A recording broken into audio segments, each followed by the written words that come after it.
দিতে পারবো না। অনেক ভালো গেছে।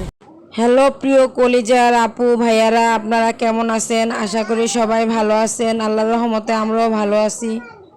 আজ কয়েকদিন যাবৎ বিদ্যুৎ এতটা পরিমাণে ডিস্টার্ব করে যা বলার বাহিরে। একে তো অনেক গরম, তার উপরে বিদ্যুৎ থাকে না, মানে বিদ্যুৎটা অনেক ডিস্টার্ব করে এই গরমের মধ্যে।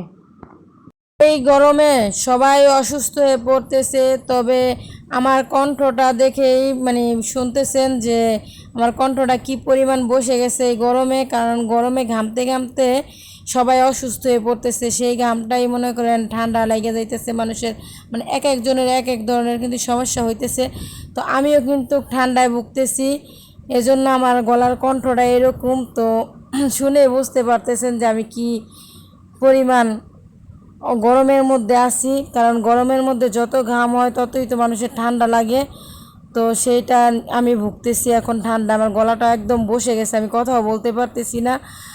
একে তো অনেক গরম পড়ছে, তার উপরে থাকে না বিদ্যুৎ, মানে লোডশেডিং অনেকটাই হচ্ছে, এতটা পরিমাণের হচ্ছে মানে 1 ঘন্টা পর পর চলে যায়, আর 1 ঘন্টার বেশিও থাকে, সেটা মানে বলার বাইরে।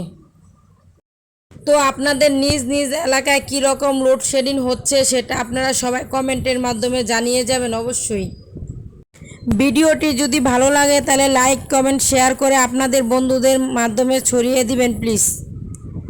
গতকালকের কাহিনীটা আমি বলি, কারণ 11:15 বাজে কারেন্ট গেছে, ভোর 4টা বাজে কারেন্ট আসছে। তো এভাবে আমরা বাচ্চাদেরকে নিয়ে কিভাবে জীবনযাপন করি বলেন, যদি কারেন্টটা এরকমভাবেই চলে যায়।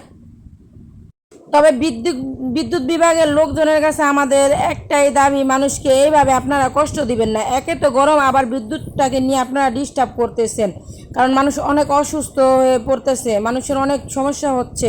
তো এইভাবে কাউকে কষ্ট দিবেন না আপনারা।